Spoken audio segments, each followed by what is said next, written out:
In previous videos, we saw how we could use one of the most basic effects in Mistika, which is the fade up or fade down. It's an effect that has one or two inputs and doesn't have parameters. In this video, I'm going to show you how we can work with another effect very similar to the fade up, but this one does have some parameters that we can play with, which is the fade from color. In this case, I've selected the clip and clicked on the fade from color effect, and just as the fade up effect, it's just got automatically applied over the clip with the range correctly getting hold of the clip.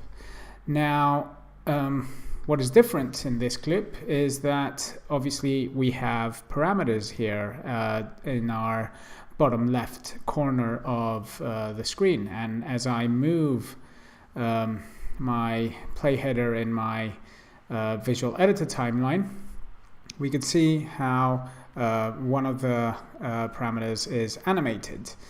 If I select that parameter from the name grade, or if I select the fade color folder of this parameters tree, we could see that a blue line is shown in the timeline. This blue line basically is telling me that there is an animated element inside this effect, and in this case the grade parameter. And if I show it on the keyframe graph, we could see how this goes from 100, from basically 100 opacity in the black color, and it goes to 0, showing the whole clip.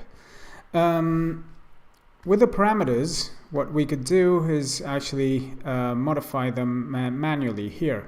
If I don't add any keyframes or anything, for example here, I can see that there is no elements animated, and basically it's all coming from black. Let's go to the beginning, so this is more obvious.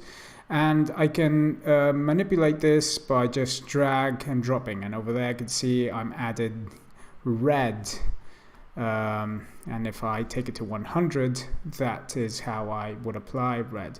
I could also work with my GUI here and basically choose maybe color in my color store here, or change the elements in RGB sliders or HSL sliders, or in my color wheel. In fact, in this case I'm going to go back to white, and you can see how it responds automatically in my parameters panel. So you have your GUI interface, you have a parameter, and you could play with the keyframe graph here and basically define how the animations work. Like, for example, I can add maybe smooth tangents here on my animation, and if I go here to curve, I can select my outpoint keyframe and say, actually, let's flatten that one out,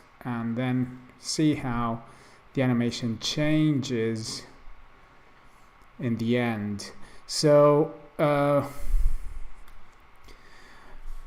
once we start working with parameters, we have the option of viewing a keyframe graph where we would see the animation if we animated any parameters.